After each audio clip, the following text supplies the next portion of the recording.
மக்களிடையே போதிய விழிப்புணர்வு இல்லாததால் கோவையில் உள்ள பழமையான வன அருங்காட்சியகம் முக்கியத்துவத்தை மட்டுமின்றி தனது பொலிவையும் இழந்து வருகிறது.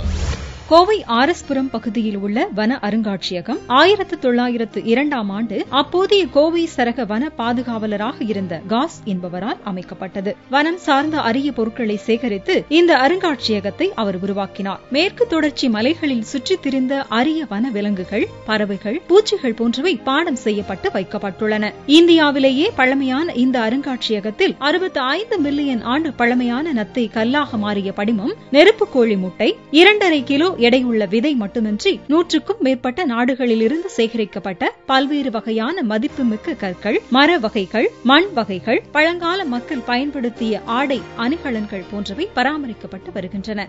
10,000க்கும் அதிகமான வனம் பொக்கிஷங்கள் இங்கு பாதுகாக்கப்பட்டு வருகின்றன.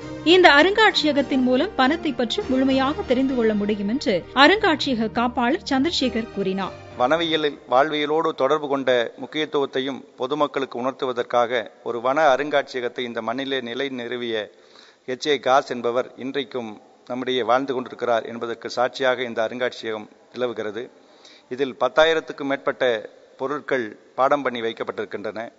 தென்னிந்தியாவின் மிக பிரதானமாக விளங்குகிற மர வகைகள், விலங்கினங்கள், பறவைகள் மற்றும் வனவாழ் மக்கள் ஆகியோரை உள்ளடக்கிய வனத்தை பற்றிய முழுமையான ஒரு தரிசனமாக இந்த காஸ் வன அருங்காட்சியகம் திகழ்ந்து கொண்டிருக்கிறது.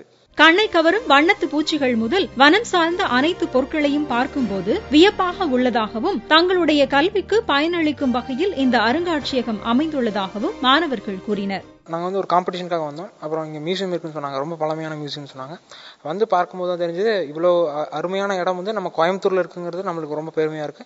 அது மட்டும் இல்லாமல் நாங்கள் புத்தகங்களை படிக்கிறத விட இங்க இருக்கிறது அவ்வளோ ஒரு உணர்வு பூர்வமாகவும் இருக்கு. அதுவும் இல்லாமல் இங்க இருக்கிற ஒவ்வொன்றும் ஒரு உண்மையான சம்பவத்தை பிரதிபலிக்கக்கூடிய விதமா இருக்கு. இந்த மியூசியத்தில் ரொம்ப பழமையான பொருட்கள்லாம் நிறைய இருக்கு. நாங்கள் பார்க்க முடியாத பொருட்களை கூட இங்கே நிறைய பார்த்துருக்கோம்.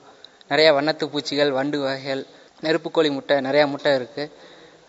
இது பார்க்க ரொம்ப யூஸ்ஃபுல்லா இருக்கு. கோவையின் புராதன சின்னமாக விளங்கும் இந்த வன அருங்காட்சியகம் குறித்து அப்பகுதி மக்கள் மட்டுமின்றி வன ஆராய்ச்சி மாணவர்களிடம் கூட விழிப்புணர்வு இல்லாததால் பழமை வாய்ந்த இந்த அருங்காட்சியகம் மக்கள் நடமாட்டம் இல்லாத ஒரு பகுதியாகவே மாறியிருப்பது வருந்தக்கூடியதாக உள்ளது.